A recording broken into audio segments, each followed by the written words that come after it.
Officer, I run a clean business. I follow every rule. Rules are one thing, but this neighborhood, it has its own problems. You need to be sure you're protected. It would be a real shame if something happened to a nice place like this. A real shame. The aroma was the first thing that greeted you. It was a rich, complex perfume of dark roasted coffee beans, buttery pastry, and a hint of cinnamon that clung to the air like a warm embrace. This was the scent of Maya Jenkins's dream, made manifest in warm wood, polished concrete, and the gentle hiss of an espresso machine. At 29, she had poured every dollar of her savings and every ounce of her soul into the daily grind. A bright, airy coffee shop nestled on a revitalized block of Cedar Street. It was more than a business. It was a declaration. A declaration that a young black woman, armed with a killer business plan and an unshakable work ethic, could build a sanctuary of community and caffeine in the heart of the city. For the first 2 months, it had been perfect. The morning rush was a symphony of clinking ceramic and cheerful greetings. The afternoons were a low hum of freelancers typing on laptops, their faces illuminated by the soft glow of their screens. Maya knew her regulars by name, their orders memorized, their stories becoming a part of the shop's fabric. It was everything she had worked for. And then, the shadow arrived. It came in the form of a black and white patrol car, number 347. It began parking directly across the street, always in the same spot, for periods of time that stretched far beyond a normal patrol stop. At first, Maya barely noticed. Cops got coffee, too. But this officer never came in. He just sat. The driver's side window was always down, and through the heat haze rising from the asphalt, she could see him. He was young, maybe mid-30s, with a sharp, angular face, a military-style haircut, and a physique that was still lean and hard from the academy. His sunglasses were perpetually on, making it impossible to read his expression, but Maya could feel his gaze. It was a heavy, unnerving weight that settled over her storefront. She learned his name from the tag on his uniform during one of the few times he stepped out of his car to stretch. Russo, Officer Dean Russo. His presence began to feel less like a coincidence and more like a vigil. He would sit there for an hour in the morning, then reappear for another 90 minutes in the afternoon. He never made a move, never spoke to anyone. He just watched. Maya started tracking the times in a small notebook she kept under the counter. 9:15 a.m. to 10:30 a.m., 2 p.m. to 3:45 p.m. The pattern was undeniable. A knot of anxiety began to twist in her stomach, a cold counterpoint to the warmth of her shop. She found herself glancing out the window constantly. Her focus fractured, her easy smile for customers feeling a little more forced. Her employees, a sharp-witted barista named Chloe and a quiet, efficient young man named Sam, noticed it too. "That cop is back," Chloe would murmur, her hands never pausing as she steamed milk. "What's his deal?" Maya would just shake her head, offering a non-committal. "Just doing his job, I guess." But she didn't believe it. This wasn't a job. It was an occupation. The sight of his car became a source of low-grade, constant stress. She started to feel a prickle of fear when she walked to her car late at night after closing. Her keys clenched between her fingers. She would check her rearview mirror the whole way home. Was this paranoia? Was she overreacting? She was a black woman in America who had just achieved a visible level of success. Paranoia, she knew, was often just a heightened state of awareness. He wasn't doing anything illegal. He wasn't threatening her. He wasn't even speaking to her. He was simply there. But his presence was a form of communication, a silent, menacing message she couldn't yet decipher, but one she felt deep in her bones. What did he want? Why her? The questions circled in her mind, casting a pall over the bright, cheerful space she had fought so hard to create. Her dream had been open for business for 67 days, and on the 68th, she realized it had a predator. The shadow on Cedar Street had a name, and it was watching her, waiting. She just didn't know for what. The silent observation was just the beginning. In the third week of Officer Russo's undeclared surveillance, his tactics shifted. The intimidation became more active, a series of small, calculated cuts designed to bleed her business and her spirit. It started with the parking tickets. Cedar Street had parking meters, and while most officers might give a 5-minute grace period, Russo operated with the unforgiving precision of a stopwatch. Her best customers, the ones who came in for their morning latte and stayed for an hour to work, began emerging from the daily grind to find crisp white and orange envelopes tucked under their windshield wipers. Mrs. Gable, a sweet retired librarian who met her book club there every Tuesday, was ticketed at 11:01 a.m. A group of young architects who used the shop for their weekly brainstorming sessions got 3 tickets in a single week. At first, Maya offered to pay for them, an apology for the overzealous policing, but the complaints kept coming. "Maya, I love this place," one of her regulars, a graphic designer named Kevin, said apologetically. "But I can't afford a $50 coffee. I'm going to have to work from home for a bit." The unspoken message was clear. Coming to her shop was becoming a liability. She watched from her window as Russo would saunter from his car, ticket book in hand, ignoring a dozen other cars with expired meters to single out the ones parked nearest her entrance. He was creating a dead zone around her business, an invisible wall of financial punishment. The flow of her midday customers began to thin. The low hum of productivity was replaced by a quieter, more anxious atmosphere. Next came the compliance checks. A fire marshal would show up during the busiest part of the lunch rush to inspect her extinguishers. A health inspector, looking profoundly annoyed at having been called out, would arrive to check the temperature of her milk fridge for the 3rd time in a month. These visits were always disruptive, forcing her to stop serving as officials with clipboards moved through her space, casting a pall of scrutiny over the shop.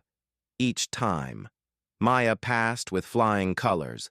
Her shop was immaculate, her paperwork perfect. But that wasn't the point. The point was to harass, to disrupt the rhythm of her business, to plant a seed of doubt in the minds of her customers. Is something wrong with this place? Maya knew Russo was behind it. She couldn't prove it, but she saw the faint, triumphant smirk on his face from across the street after the health inspector left.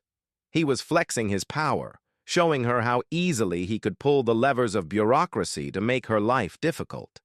His presence began to feel like a physical weight on the building. Sometimes he would get out of his car and stand on the opposite curb, arms crossed, just staring. He wouldn't speak, he wouldn't gesture, but his focus was so intense it was almost a physical touch. People walking by would hurry past him, their heads down. Potential customers would see him, hesitate, and walk on. He was becoming a deterrent, a human scarecrow in a police uniform. Chloe, her ever-observant barista, was growing more agitated. "This isn't right, Maya," she said one afternoon, wiping down the counter with furious energy. "He's trying to drive you out of business. This is targeted harassment." Maya knew Chloe was right. But what could she do? Calling the police on the police? It felt like a sick joke. She felt a profound sense of isolation. She had built this bright, welcoming space, but just outside the door, a man with a badge and a gun was methodically poisoning it. The fear she'd felt walking to her car was now a constant companion, a cold knot that lived in her gut even during the brightest part of the day. He was playing a long game, a war of attrition, and he was winning. The day Officer Russo finally walked into the daily grind, the entire atmosphere of the shop curdled. The cheerful chatter died down. The clinking of spoons against ceramic mugs seemed to stop midair. He didn't enter like a customer.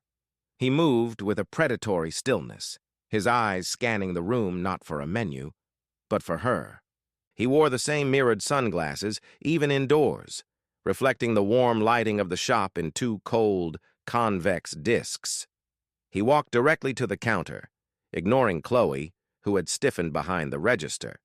His focus was entirely on Maya, who was arranging a tray of croissants in the pastry case.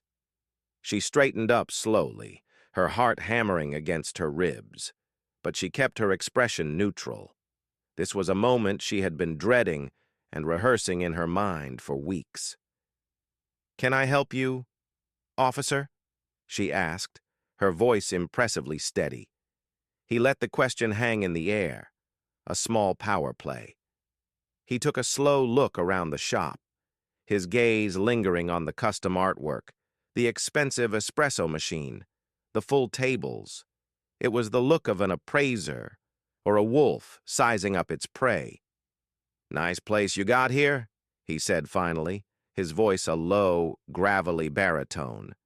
It wasn't a compliment. It was an assessment. "You've done well for yourself. Real well." "Thank you," Maya said, her hands clasped tightly behind her back. "We're trying." He leaned forward slightly, resting his forearms on the counter, invading her personal space. The scent of cheap, pine-scented car air freshener clung to his uniform. "It's a tough neighborhood, though," he said, his voice dropping conspiratorially. "New businesses. They struggle. Lots of unforeseen problems can pop up, you know." Maya felt a chill crawl up her spine. This was it. The unspoken was about to be spoken. She said nothing, just held his gaze, refusing to give him the satisfaction of seeing her fear. "A broken window here, a delivery that doesn't show up there. It's a shame when that happens," he continued, a faint, cruel smile playing on his lips. "A real shame. A business needs to be a part of the community. It needs to have friends. Friends who can make sure things run smoothly."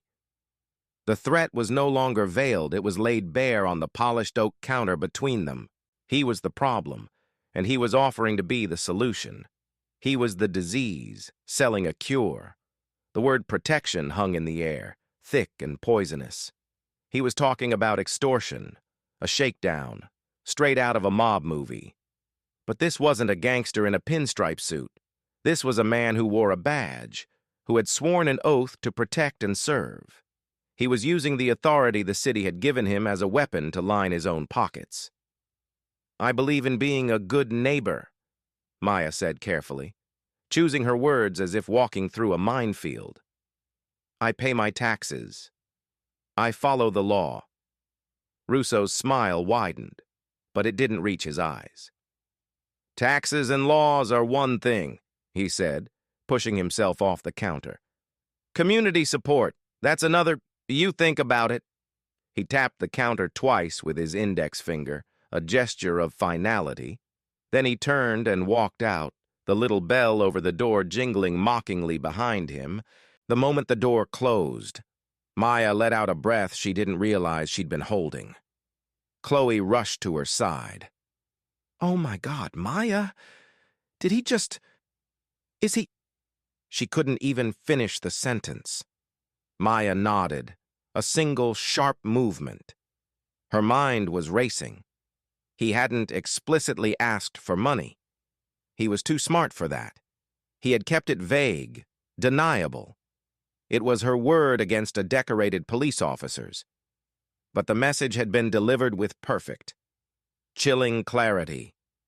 "Pay me, or I will destroy everything you have built." The shadow on Cedar Street now had a voice, and it was demanding a price for her dream. For 2 days after the veiled threat, Maya lived in a fog of fear and indecision. Every time the bell on the door jingled, her stomach lurched, Every patrol car that drove by sent a jolt of adrenaline through her. She felt trapped. If she paid him, it would never end.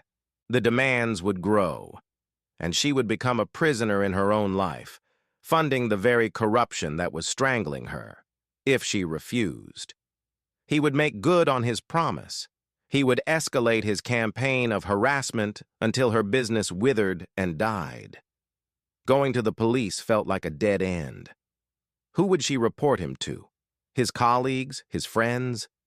The thought of walking into the precinct and trying to explain that one of their own was shaking her down filled her with a sense of utter futility. She felt completely, terrifyingly alone. The breaking point came on a bright Thursday afternoon. It was a small act, but it was so brazen, so contemptuous, that it shattered her paralysis. Her main weekly coffee bean delivery was scheduled for 2 p.m. It was a crucial shipment from a small, fair trade roaster, the lifeblood of her shop. The truck pulled up, and just as the driver was lowering the lift gate, Russo's cruiser screeched to a halt behind it, lights flashing. He got out of his car with a theatrical slowness and approached the driver, demanding to see his license, registration, and shipping manifest. For the next 45 minutes, Russo manufactured a traffic stop out of thin air. He questioned the driver, a kind, middle-aged man named Hector, about his route. He walked around the truck, kicking the tires. He made Hector unstrap a portion of the pallet so he could inspect the shipment for contraband. Maya and her customers watched the entire charade from the front window. It was a piece of street theater performed for an audience of one. Her. He was showing her, in the plain light of day, exactly how much control he had. He could choke off her supply chain on a whim. Hector, thoroughly intimidated and frustrated, finally got the all clear. As he wheeled the beans into the shop, he shook his head.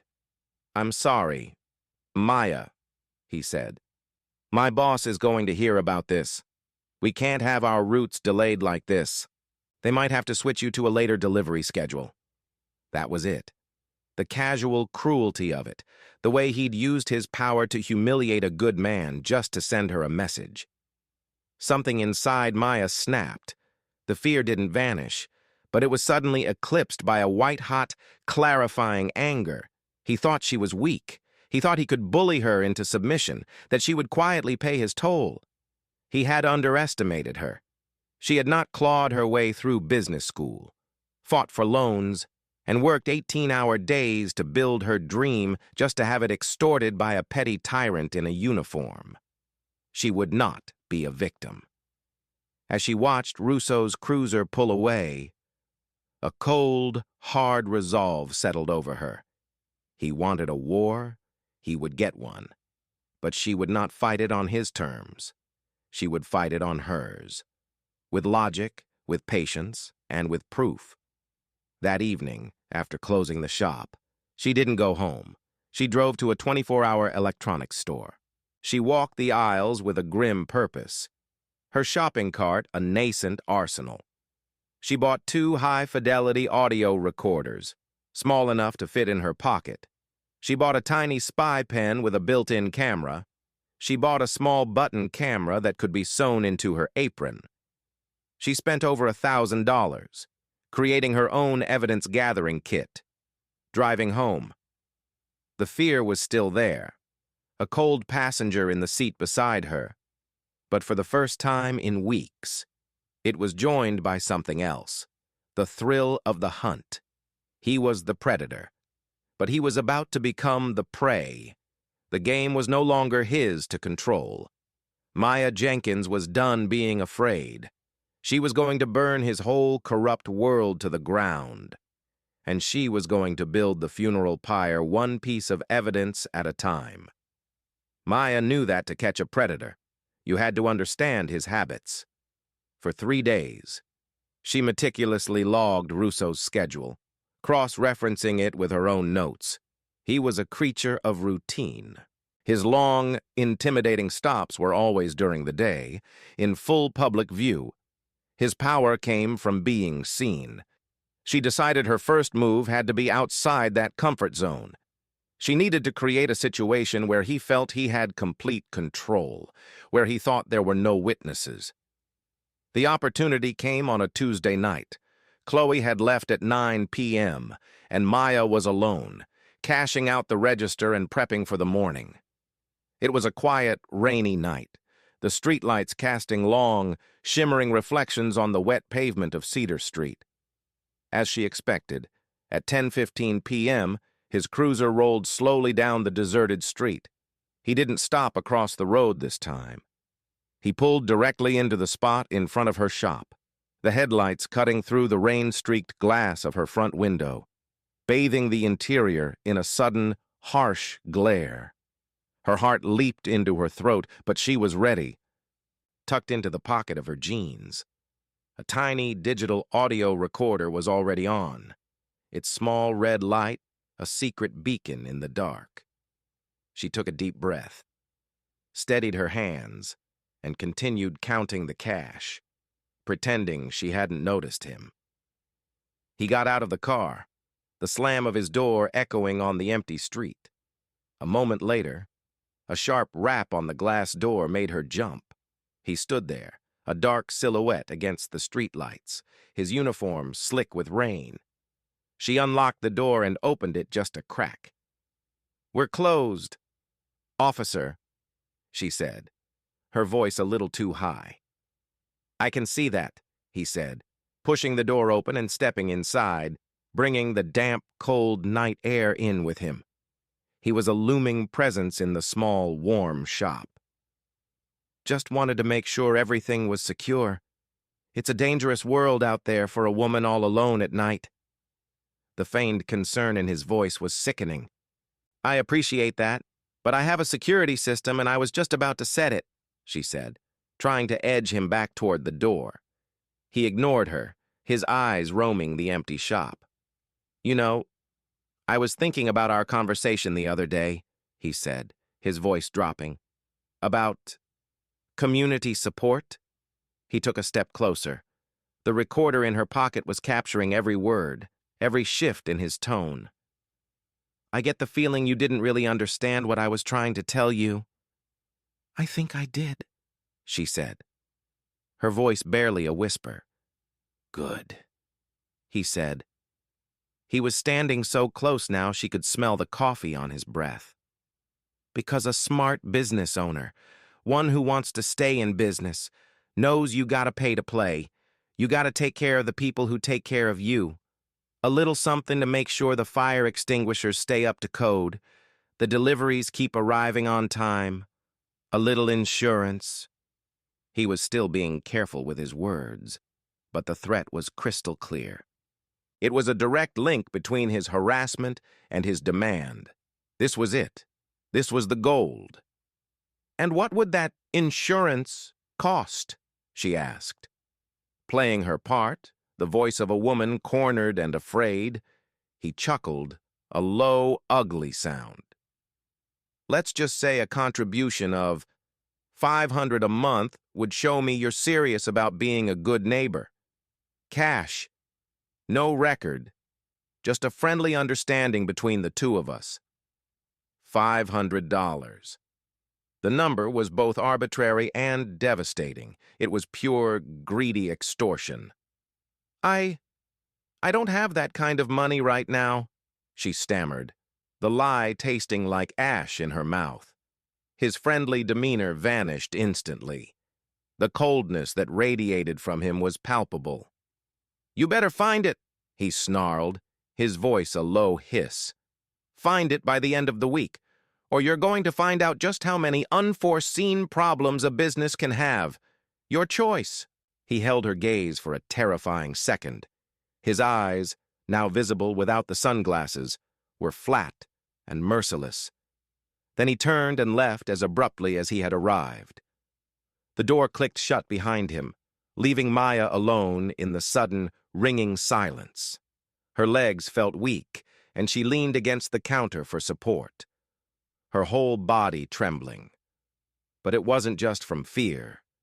It was from triumph. She slowly reached into her pocket and her fingers closed around the small, warm rectangle of the audio recorder. She had it.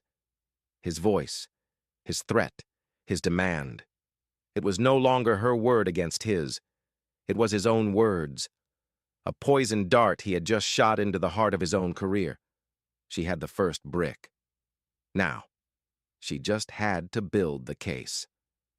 Russo never worked alone.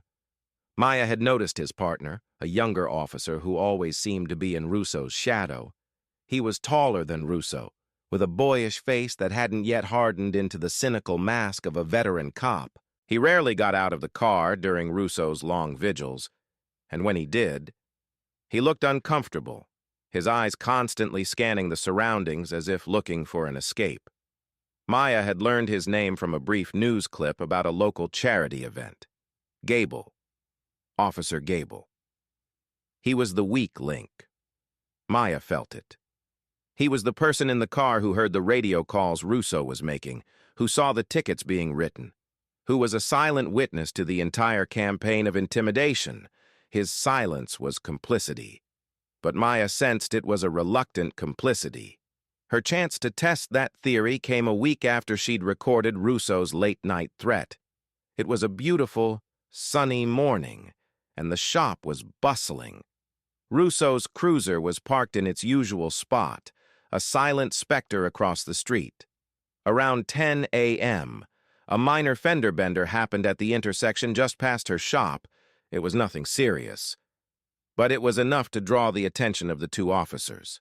Russo took charge with his usual arrogant bluster, talking down to the two shaken drivers. Officer Gable, meanwhile, was tasked with directing the light traffic that was starting to back up. This put him on her side of the street, just a few yards from her front door.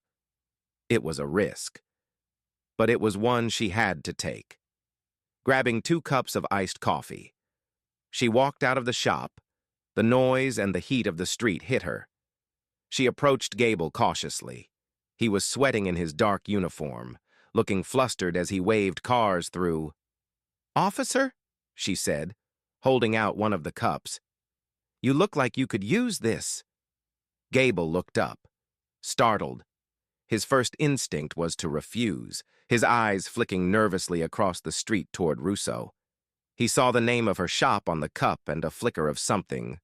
Recognition. Guilt crossed his face. I'm on duty, ma'am," he stammered. "It's just coffee," Maya said, her voice calm and friendly. "A thank you for keeping things moving." She held the cup out, and after a moment's hesitation, he took it. His fingers brushed hers, and his hand was trembling slightly. "Thank you," he mumbled, not meeting her eyes. Maya took a sip of her own coffee. "Your partner seems to spend a lot of time on this street," she said, her tone casual, conversational. Gable took a long drink of the coffee, his Adam's apple bobbing. He still wouldn't look at her. "Just part of the beat," he said, the words sounding rehearsed and hollow. "Is it?" Maya pressed gently. "Because it feels personal. The tickets, the constant surveillance. It's bad for business. It's bad for the neighborhood." She wasn't accusing him, not directly. She was appealing to his conscience. He risked a quick glance at her, and in his eyes, she saw a war raging. He knew what Russo was doing was wrong. He knew it was an abuse of power. But Russo was his senior partner, his field training officer. To cross him would be career suicide. The blue wall of silence was a powerful thing. "Look, ma'am," he said, his voice low and rushed, his eyes darting back to Russo, who was now wrapping things up with the drivers. I just do what I'm told. You should be careful." It wasn't an admission, but it was a warning. It was a confirmation. He was telling her that her fears were real. He was telling her that Russo was dangerous, and he was telling her that he was too afraid to do anything about it. "Thank you for the coffee," he said quickly, and then he turned his back on her. focusing with renewed intensity on directing traffic. He'd given her all he was going to give.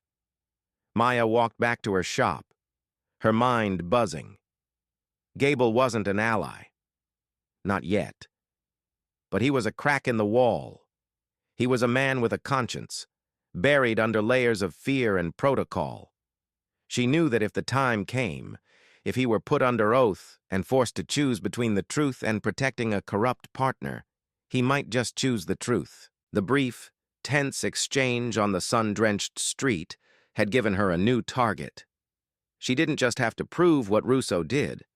She might be able to get his own partner to help her, armed with the chilling audio recording and the small hope that Officer Gable's conscience might one day be an asset. Maya decided to test the system. She knew it was a long shot, but she had to follow the proper channels first. She had to give them the chance to police their own. If she didn't, any future legal action could be dismissed on the grounds that she hadn't exhausted all internal remedies. So, she drafted a formal complaint. She spent an entire Sunday writing it, her words precise and unemotional. She detailed the timeline of Russo's harassment, from the initial surveillance to the targeted parking tickets to the constant, disruptive compliance checks. She described his visit to her shop, carefully transcribing the veiled threats from memory. Finally, she attached a transcript of the late-night audio recording, documenting his explicit demand for $500 in cash. She didn't mention her suspicions about Officer Gable. He was a card to be played later, if at all. She filed the complaint with the department's Internal Affairs Division, sending a copy to the Civilian Oversight Board for good measure. She sent it all via certified mail, keeping copies of everything. Then, she waited. For 1 week, there was silence. Then, 2. By the 3rd week, she started to feel the familiar dread creeping back in. On the 24th day, she received a call from a blocked number. The voice on the other end was a woman's, clipped and devoid of warmth. "Ms. Jenkins, this is Sergeant Davis from Internal Affairs. We've received your complaint regarding Officer Russo. I need you to come down to the precinct to give a formal statement." There was no apology, no expression of concern. It was a summons. The Internal Affairs office was a sterile, windowless room in the basement of the precinct, painted a depressing shade of institutional beige. Sergeant Davis was a woman in her late 40s with a severe haircut and a face that looked like it had been carved from granite. She sat across a metal table from Maya, a copy of the complaint in front of her.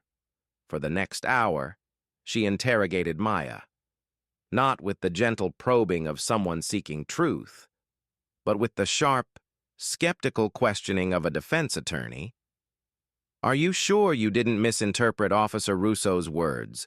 Miss Jenkins, why didn't you report this sooner if it was so serious? Do you have any proof of these so-called targeted tickets?" "This recording," she said, tapping the transcript with a pen. "It's dark. You were alone. Couldn't you have provoked him? Said something to lead him on?" The implication was clear. Maya was the one on trial. She was the problem. She was the hysterical woman making wild accusations against a decorated officer. Maya calmly answered every question, sticking to the facts, refusing to be rattled. She explained that she had timestamps and photos of the tickets, that the compliance checks were a matter of public record, and that the recording spoke for itself. At the end of the interview, Sergeant Davis leaned back in her chair, her expression unreadable.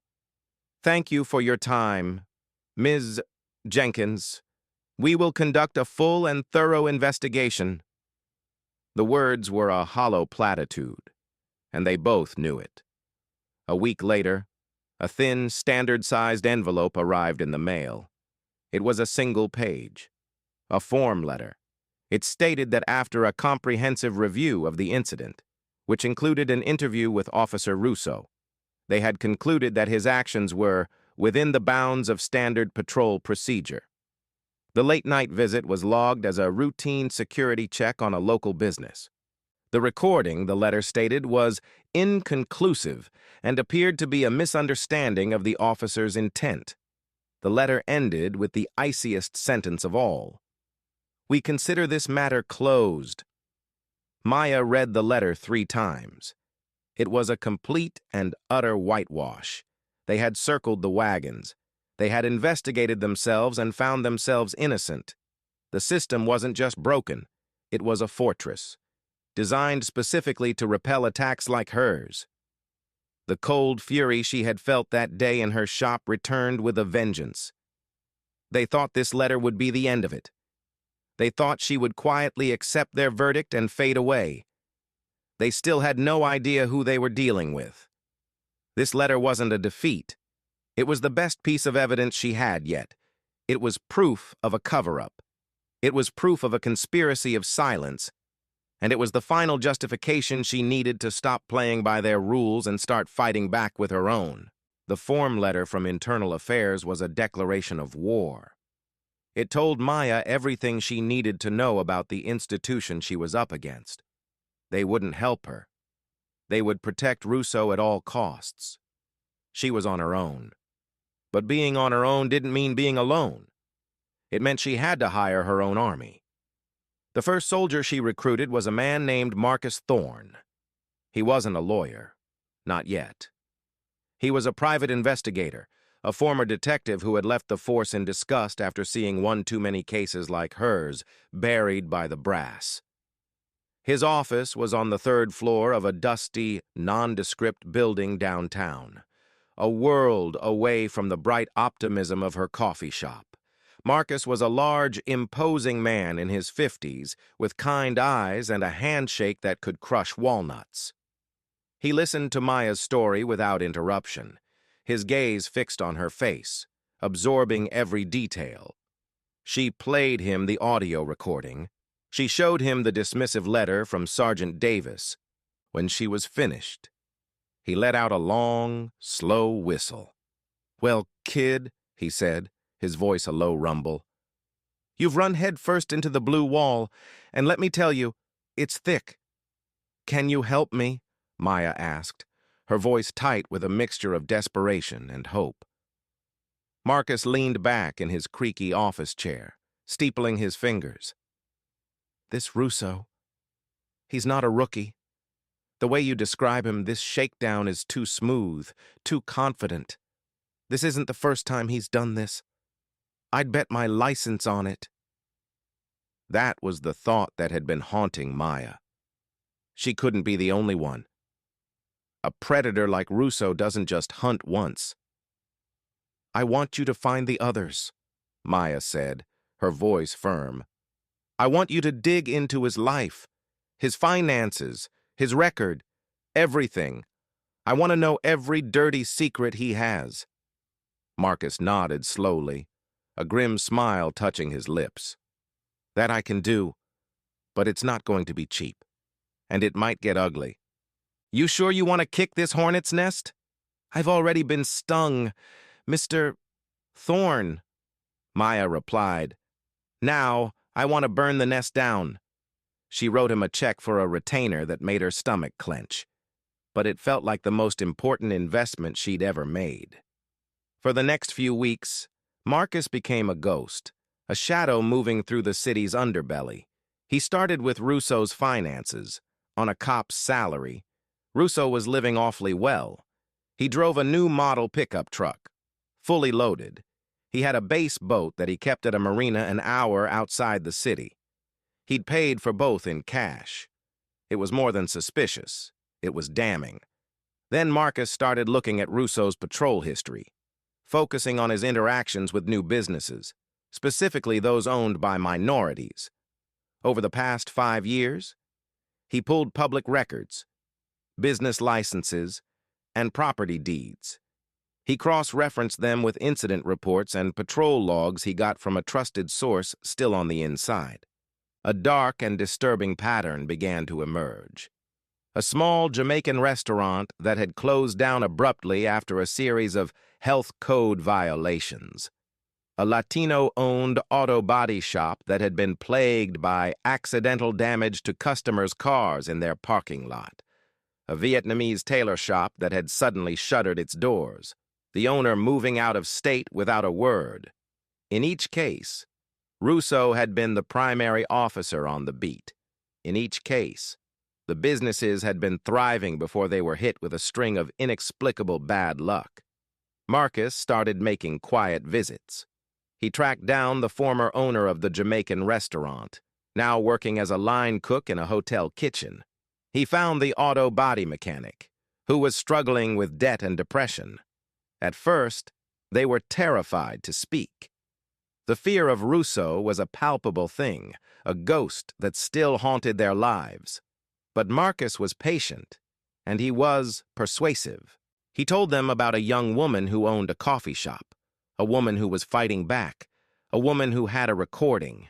Slowly, reluctantly. The stories began to spill out. They were all sickeningly the same.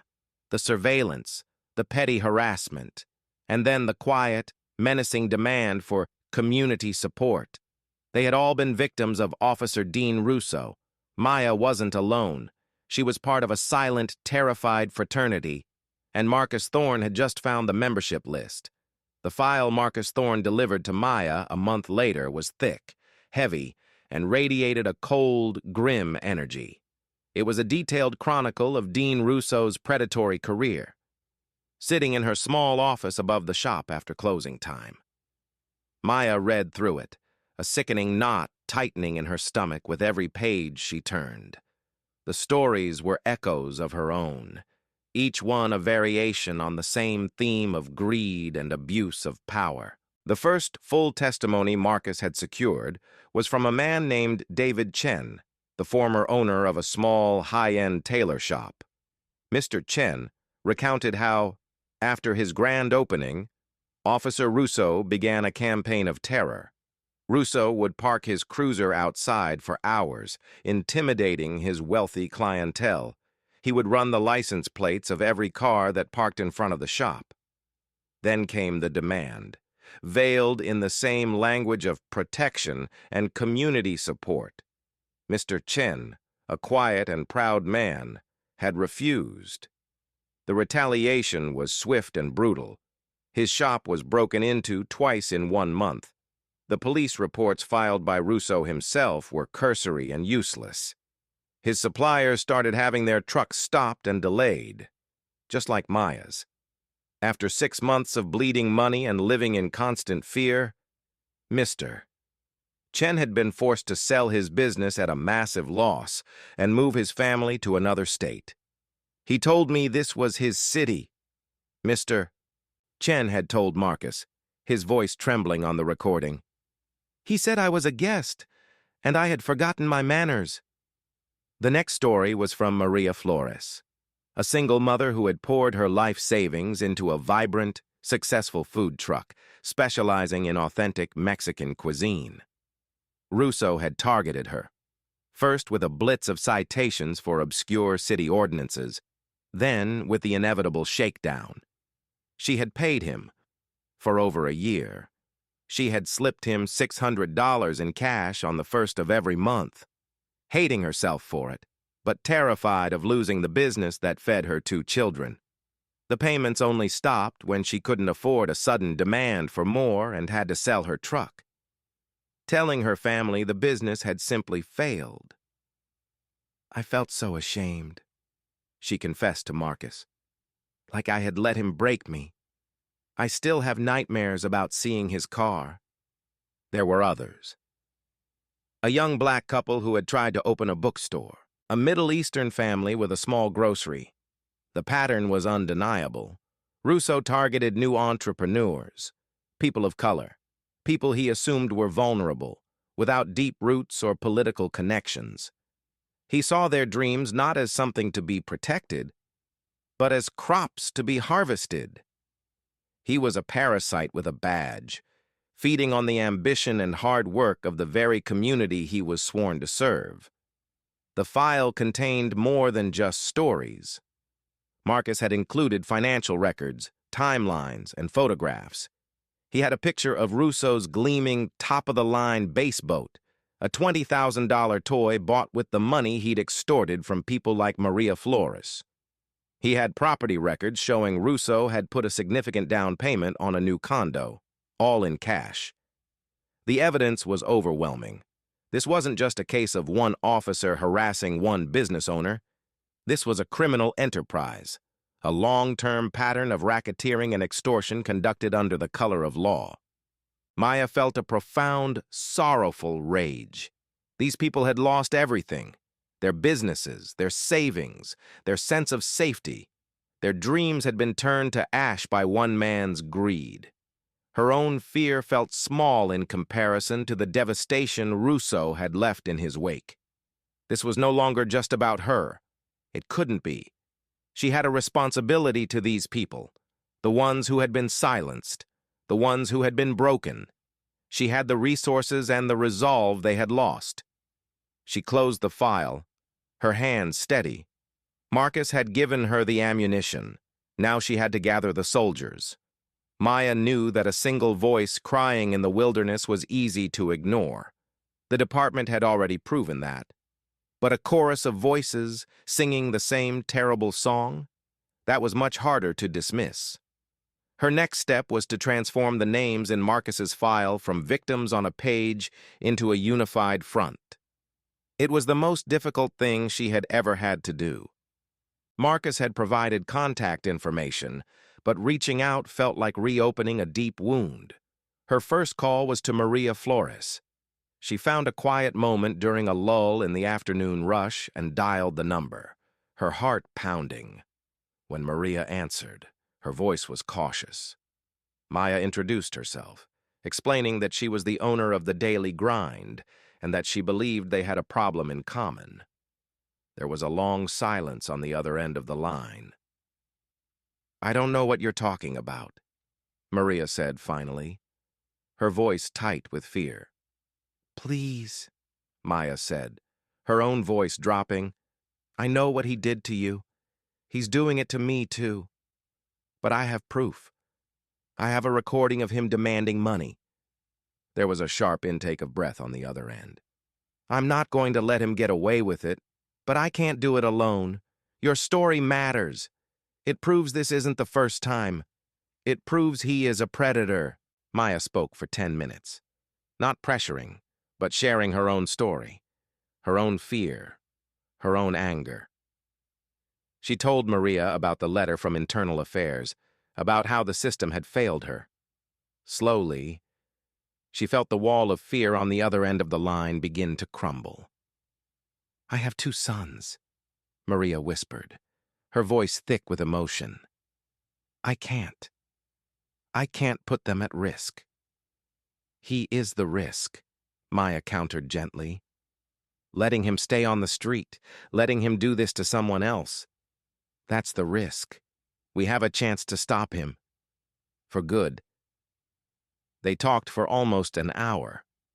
By the end of the call, Maria had agreed to a meeting. It was a tentative yes, but it was a start. The next call was harder. David Chen had moved his family 3 states away to escape the ghost of Russo. When Maya finally reached him, he was deeply reluctant to get involved. "That part of my life is over," he said, his voice weary. "I just want to forget." Maya understood his reluctance, but she appealed to his sense of justice, the pride he must have felt in the business he had built. She told him about Maria and her sons. "He counted on us being too scared to talk to each other," Maya said. "He counted on us being alone. We don't have to be."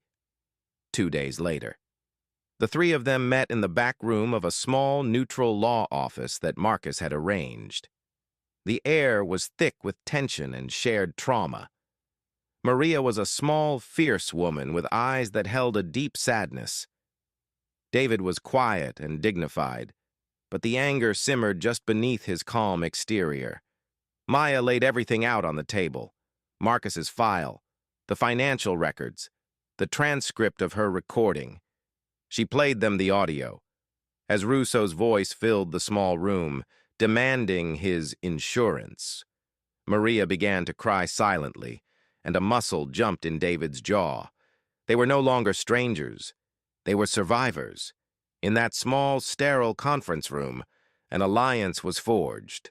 They shared their stories, filling in the gaps, the details of the harassment, the weight of the fear they had carried alone for so long. There was a profound, heartbreaking power in their collective testimony. They were a pattern. They were the proof. "I'll testify," David said finally, his voice shaking with a rage he had suppressed for years. "He took my life's work. I will not let him do it again." "Me too," Maria said, wiping her eyes, her expression hardening with resolve. "For my boys, so they can see that you don't let bullies win." Maya felt a surge of relief so powerful it almost brought her to her knees. She wasn't fighting for them anymore. She was fighting with them. They had shared their fear, and in doing so, they had discovered a collective courage that was far greater than the sum of its parts. They had a lawyer Marcus had recommended on standby. They had witness testimony. They had the audio. It was a strong case. But the lawyer wanted one more thing. He wanted to catch the shark in the act. He wanted Russo on video. The plan was audacious, risky, and absolutely necessary. Their lawyer, a sharp, no-nonsense woman named Alicia Warren, explained it to them in stark terms. "The audio is powerful," she said, her fingers steepled on her polished desk. "The corroborating testimony is crucial, but a jury needs to see it. We need to remove all doubt. We need to show them the face of his greed. We need a video of him accepting money." The idea of another direct confrontation with Russo sent a wave of nausea through Maya. But she knew Alicia was right. They had to set a trap. And she had to be the bait. The sting operation was planned with the precision of a military campaign. Marcus Thorne took the lead on the technical aspects. He fitted Maya's small office with 3 concealed cameras, each smaller than a dime. One was hidden in a smoke detector, another in a power outlet, and a third in the spine of a book on a shelf. They provided overlapping angles, capturing the entire room in high-definition video and audio. Next came the money. Alicia advised against using marked bills from the police, as it would require involving the very department they were trying to expose. Instead, they made their own. Marcus provided a stack of $500 in crisp, real $20 bills. Maya, under Alicia's supervision, carefully photocopied each bill, logging the serial numbers. The cash would be placed in a standard white bank envelope. The final piece was the script. Maya, Alicia, and Marcus role-played the encounter for hours. They went over every possible scenario, every question Russo might ask, every way the conversation could turn. Maya's role was to be nervous but compliant. She was to express fear and reluctance, to make it clear that she was paying him under duress. "You are not a willing participant," Alicia instructed her. "You are a victim of extortion." Every word, every gesture must convey that. The day of the sting was a Friday, the end of the week deadline Russo had given her. A tense, electric energy filled the air in the daily grind. Chloe and Sam had been given the day off. Only Marcus was there, hidden in the stockroom in the back, monitoring the live camera feeds on a small laptop. He had a direct line to Alicia, who was waiting 2 blocks away. Maya's hands were trembling as she arranged pastries in the display case. Every time the bell on the door rang, her heart seized. She had texted Russo that morning from a burner phone. A simple message.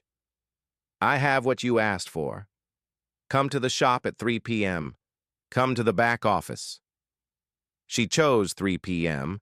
because it was after the lunch rush but before the evening slowdown. There would be a few customers in the shop, providing a thin veil of normalcy, but not so many that it would be chaotic. At 2:59 p.m., his cruiser pulled up. He got out of the car, and for the first time, Maya noticed his partner, Gable, was not with him. He was alone. He walked into the shop, his eyes scanning the few customers before landing on her. He gave her a slight, almost imperceptible nod toward the back. Her heart was a frantic drum against her ribs. This was it. "I'll be right back," she said to a customer, her voice tight. She walked down the short hallway to her office, her legs feeling like lead. She could feel his presence behind her. She opened the door and stepped inside, leaving it ajar for him. The white envelope with the $500 sat on the edge of her desk, a stark symbol of the crime about to be committed. The three tiny, silent cameras were watching. All she had to do now was play her part and hope the predator was arrogant enough to walk straight into her trap. The moment Dean Russo stepped into her office, the small room seemed to shrink. He closed the door behind him with a soft click, plunging the space into an immediate, suffocating intimacy. The sounds from the coffee shop faded away, replaced by the low hum of the computer on Maya's desk and the frantic pounding of her own heart. He took off his sunglasses, and his eyes, cold and assessing, swept the room before landing on the white envelope on her desk. A flicker of triumph, of greedy satisfaction, crossed his face. It was the look of a wolf who had successfully cornered its prey. "I was starting to think you weren't going to be a good neighbor," he said, his voice a low purr. He didn't move toward the desk. He stood by the door, his arms crossed, forcing her to make the next move. It was another power play. Maya took a shaky breath, channeling the fear that was already coursing through her veins. This was the performance of her life. "I told you, I don't have this kind of money to spare," she said, her voice trembling slightly, just as Alicia had coached her. This is my rent money." She needed him to acknowledge the pressure, to confirm the extortion on camera. Russo scoffed, a dismissive, ugly sound.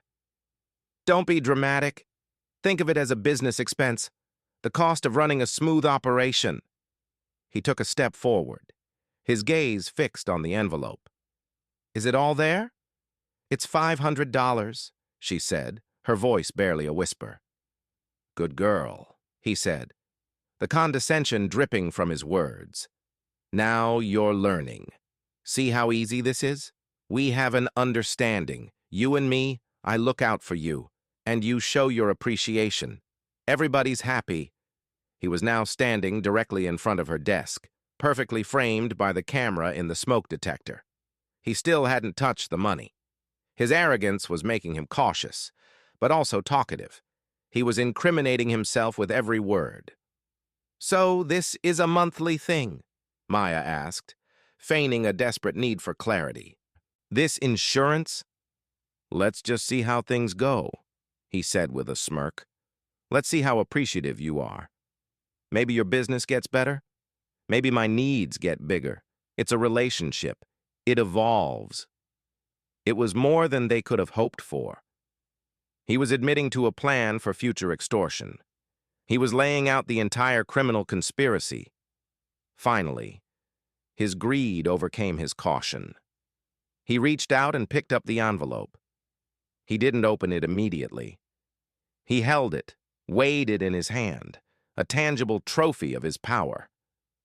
Maya could see his knuckles, the fine hairs on his hand, in crystal-clear detail on the monitor in her mind's eye. "See? No big deal," he said, starting to tuck the envelope into the inner pocket of his uniform jacket. Then, he made his final, fatal mistake.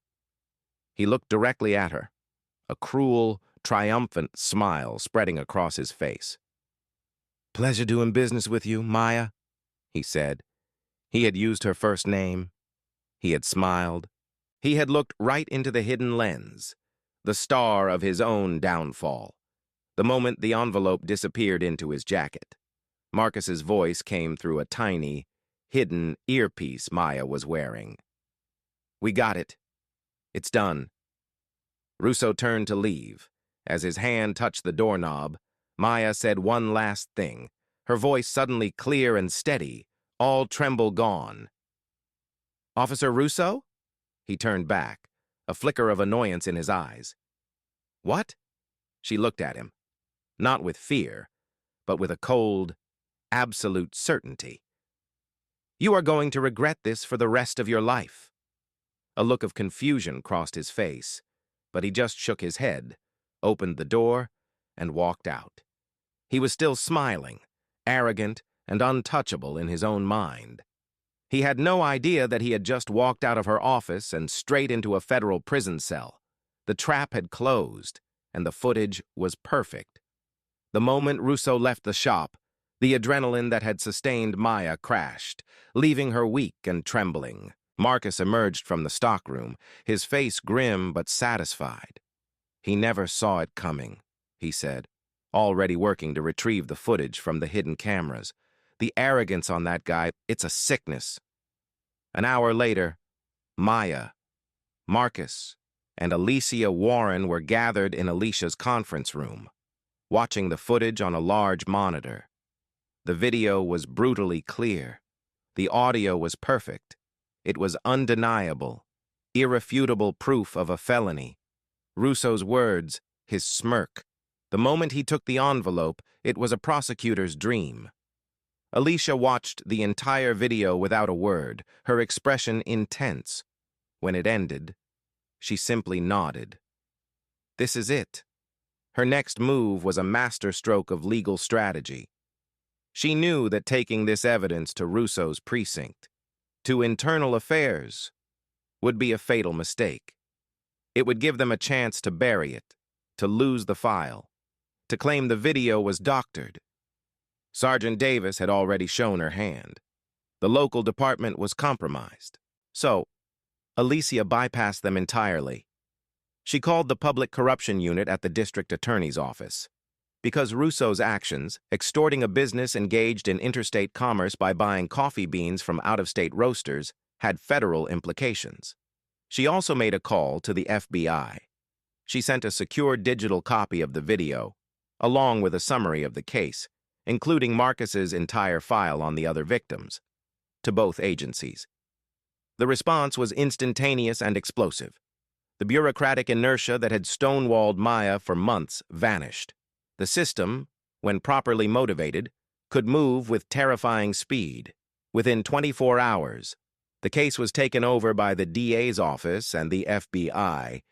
Dean Russo was no longer a local problem. He was the target of a major criminal investigation. The following Monday, 2 plainclothes detectives from the DA's office and 2 FBI agents arrived unannounced at the daily grind. They were professional, respectful, and serious. They interviewed Maya for 3 hours, going over every detail of her story. They took her original audio recorder and the video files into evidence. There was no skepticism, no victim blaming. They treated her not as a complainer, but as the key witness to a serious crime. The arrest happened the next day, and it was deliberately public. 2 DA investigators, flanked by FBI agents, walked into the precinct during the morning roll call. They walked straight up to Dean Russo, who was joking with his fellow officers, and placed him under arrest for extortion under color of law, wire fraud, and a slew of other state and federal charges. The entire station fell silent. The shock was palpable. They cuffed him in front of his partner, Officer Gable. They cuffed him in front of his protector, Sergeant Davis.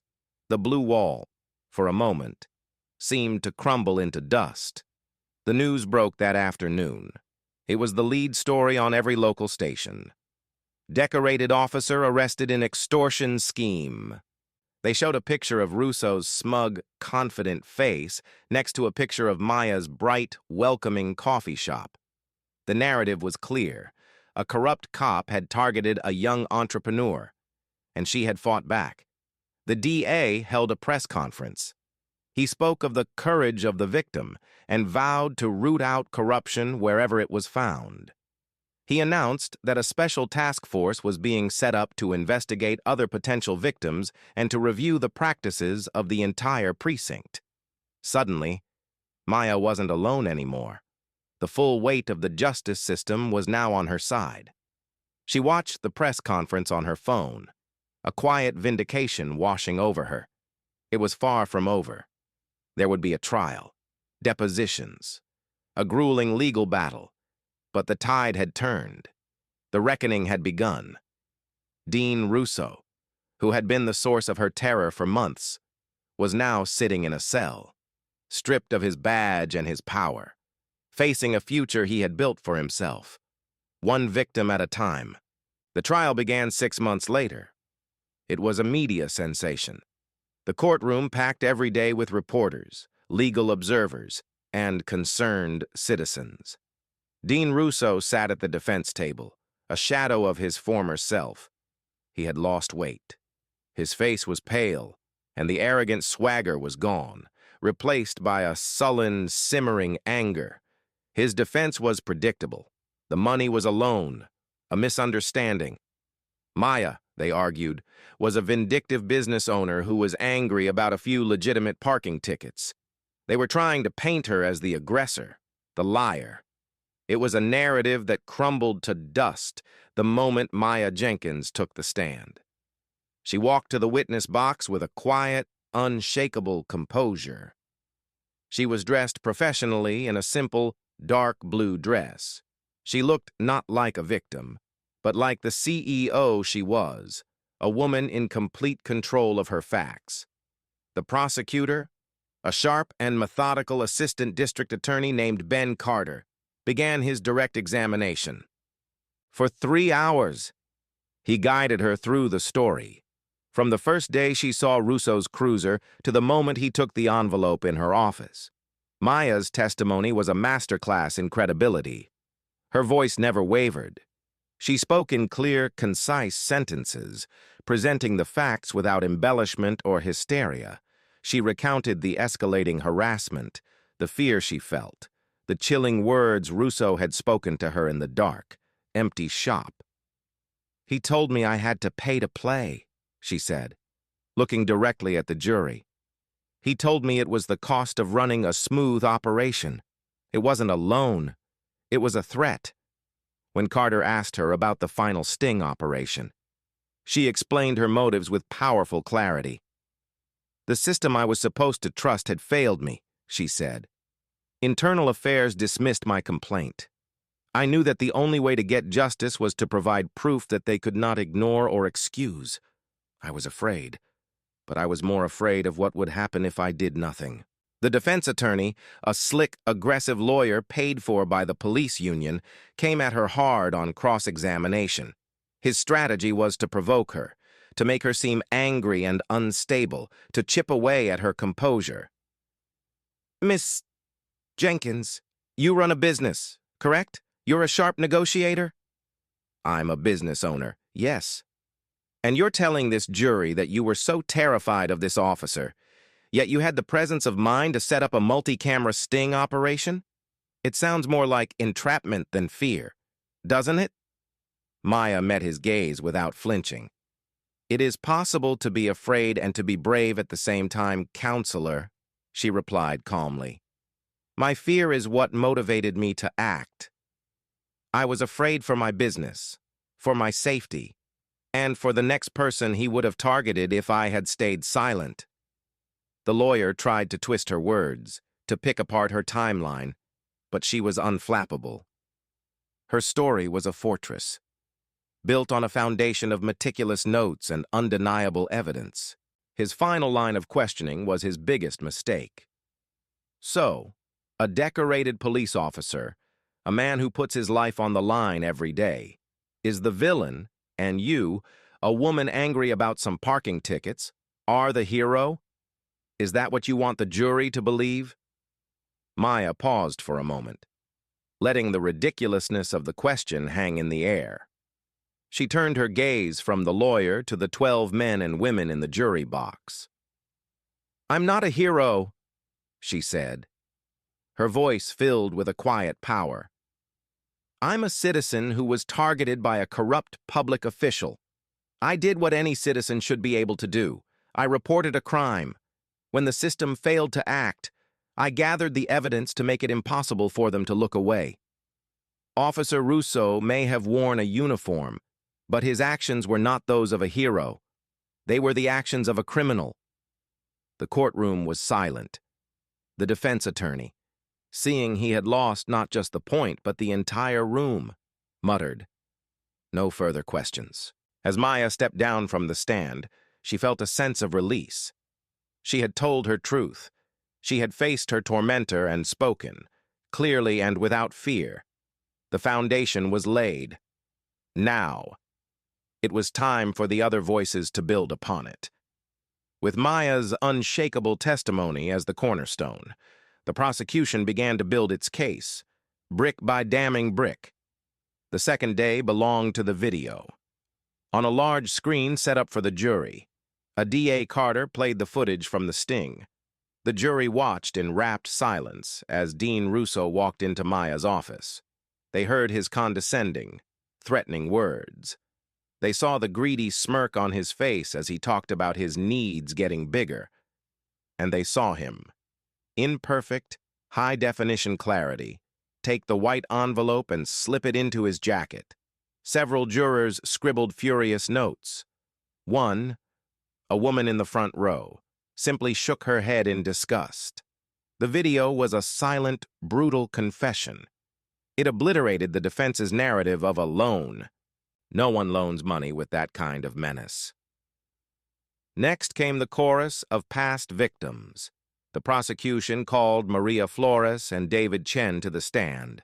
Maria, speaking through a Spanish interpreter, told the story of her food truck, her voice trembling but resolute as she described the monthly cash payments, the constant fear for her sons.